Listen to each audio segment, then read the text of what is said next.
My first job as an investor was when I was 24 years old, and I'm almost 50 today, so that is half a lifetime ago.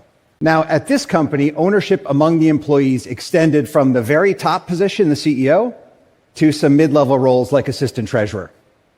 Now, when I called the assistant treasurer, who was making a tiny fraction of what the CEO had made, he was so overcome with emotion he could barely find the words. So I wondered, what if everyone in a company had stock ownership, not just to the assistant treasurer level, but to the factory floor, distribution centers? How might employees' lives be impacted? My father operated a road grader for a union construction company in Chicago for 45 years. First, he couldn't build wealth on $20 an hour. Second, he had no incentive to care about things an owner would focus on, things like productivity. And third, he had no voice. Without the right incentives in place, there was really no reason for management to listen to workers, and they didn't. Most employees feel their opinions don't count. 25 years ago, as a graduate school student, I dove into the history of employee ownership, and I published a paper on the topic in 2002. And that was a great opportunity to start experimenting with different ways of sharing stock ownership with all employees. In our early efforts, we had some success, but we made a lot of mistakes. In 2015, we invested in a company called CHI Overhead Doors. CHI is based in central Illinois in Amish country, and the company makes overhead garage doors, like the one you see here in this picture. And CHI was a good business, but from a worker morale standpoint, it was very reminiscent of what I saw with my dad. So that means when we bought the business, most people got nothing and just went back to work, and a small handful made many millions of dollars. So day one, all 800 employees were granted stock ownership so they would participate as the value of the company went up through dividends along the way, and then at the end, when the business was sold.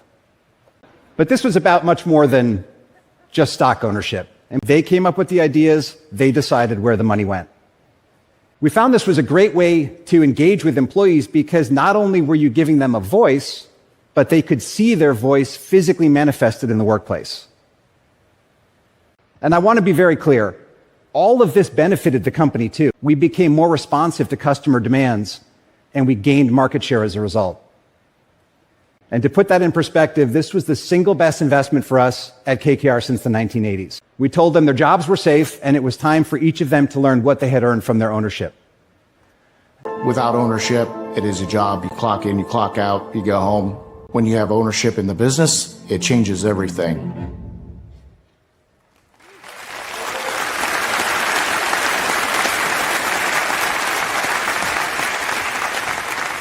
They deserve to be applauded because they earned it. Yeah, they earned it. This wasn't a gift, and it did change the community.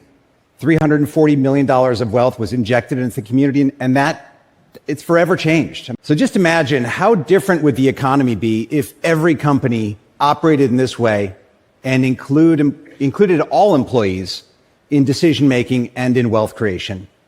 What a different economy we would have.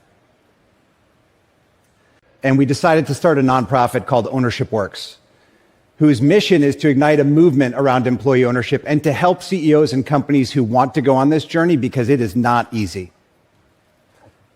We've also joined forces with a coalition of employee ownership advocates who have come together to put new energy behind something called an ESOP, or Employee Stock Ownership Plan. The ESOP was created by Congress in the 1970s. And it gives companies tax incentives in exchange for sharing stock ownership with workers. It is going to take government support for this idea to really take off. That's how we're going to get not 1 million new employee owners, but 30 million or 40 million.